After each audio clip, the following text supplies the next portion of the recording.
When I first saw one image created by AI, I couldn't really believe what I was looking at because it was so realistic. And everybody knows this image, I'm sure. It was the Pope wearing a Balenciaga down jacket. And it was all around the internet. Everybody was talking about artificial intelligence, and I just didn't know what it was, really. So the first time I saw any kind of image generator was when I was watching Cold Fusion. Has anyone watched that show? Hi, welcome to another episode of Cold Fusion, where I cover anything in science, technology, business or history. Like the visual arts may have also fallen to AI. You all may have heard of the artificial intelligence research group, OpenAI. In April of 2022, they released something special. It's a very powerful text-to-image generator that can draw virtually anything you want. Cold Fusion is a show about technology and all that sort of stuff, so that's how I keep up with all these things. This is how I first learned, and when I saw the images for the first time, me and my girlfriend, we actually had tears of joy. So her dad's an artist, I'm an artist, you know, I suppose you could call me an artist. Photographer, designer, all that. Honestly, I mean, we weren't really crying like, oh my god, this is so beautiful. It wasn't anything like that.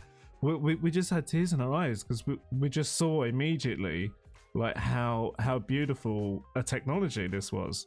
And then I didn't know how to get access to DALL-E because I think it was in beta or they didn't have public release.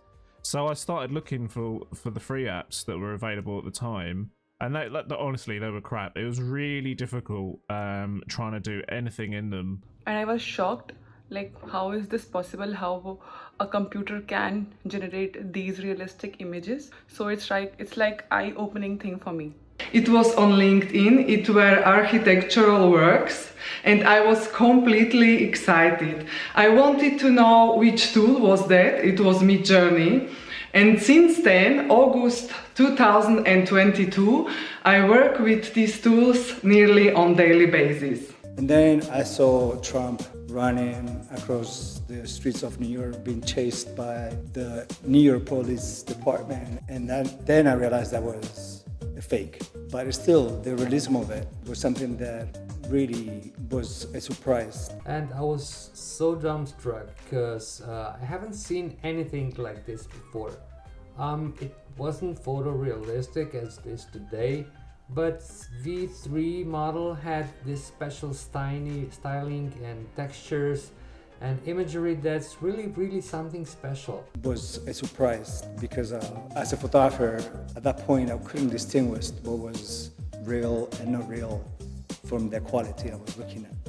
I mean, honestly, I thought it was pretty hilarious, like the weird kind of like booky elements and the sort of strange kind of unrealistic features on people I thought was great. I mean, it's always kind of fun to play around with this sort of stuff. And I can answer this by saying how I felt when I saw Sora last week.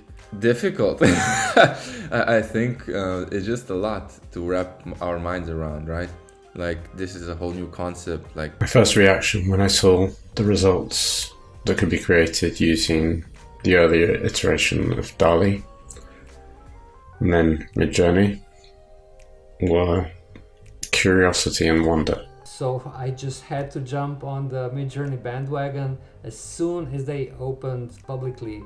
I guess I first heard about generative AI probably back in 2022, right in the beginning of the Midjourney days. I kept telling my girlfriend, I kept telling her, even to this day, I keep saying, it's going to be like this, it's going to be like that.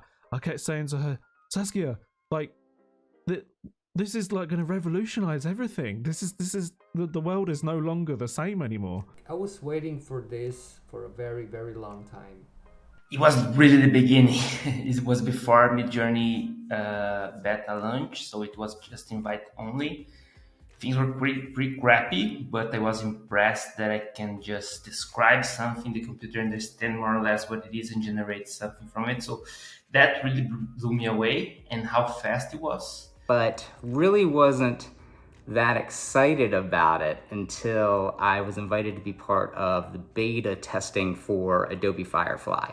That kind of opened my eyes, and then from there I wanted to get right back into Midjourney as well and did some tests right away.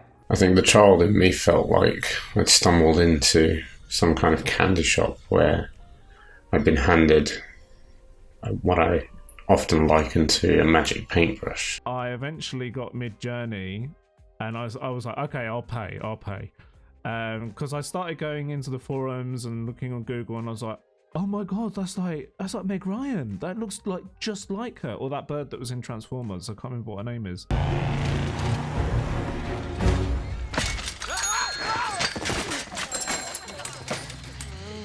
Sam? Hi. That was really awesome. It felt awesome. The visual results are like, but it wasn't super interesting about the process and how it works, and definitely could see that the future will be something around that. I think the child in me felt like I'd stumbled into some kind of candy shop where I'd been handed what I often liken to a magic paintbrush. We are not ready, like our minds are not used to this.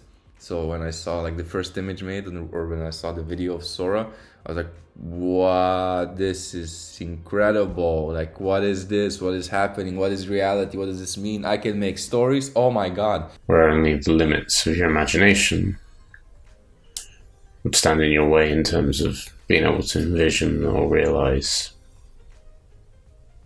any image that you could really imagine. So as you can see, it's a lot goes into my mind. But yeah, for me, a lot goes into like the excitement and inspiration. So I'm like, oh my god, wow, this is freaking incredible. Can you imagine what all we can do with this? So that's kind of where I start, and then I go, oh, like this has impact on society, on humans, on, you know, professional field, like all of these things. But yeah, the first thought is always, oh my god, I'm gonna make movies.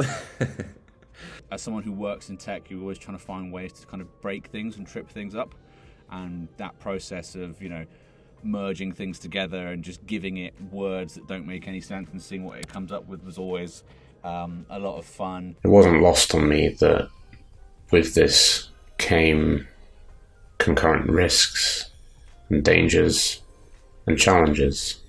It did also it had like that kind of look that looked very AI created as well. I think instantly people that were in that realm kind of got what that AI look was like, and kind of went to town working with it. So there was a lot of like really good surreal stuff that I've seen that came out from the first few times we saw it kind of all get published. But I think that was mainly like a year ago, wasn't it, that Mid-Journey kind of really blew up. Hey guys, I hope you enjoyed that first episode of Expert Roundup. There's loads more to come. There's about 29 more episodes coming. I haven't edited them all, I've only just done one today. If you know people that are interested in this subject matter and they're knowledgeable, you know, get them tagged in this post, because maybe they'll be in future episodes. I'm sure I'm going to do another round of these questions another time. Please share this video, engage, all of that sort of stuff. And for those that are in it, you know, please share this video on YouTube. There'll be another link in the comments for the YouTube video. And then who knows, this video might go viral, because this is really interesting content and fun and, you know, full of emotion and life. And this was the best comment so far. In the first place, I want to say thank you to James Larkin for bringing the AI creative community together. That was nice, wasn't it? I like that. That wasn't my words, that was Alexandra's words. All right, speak to you later, guys. Bye.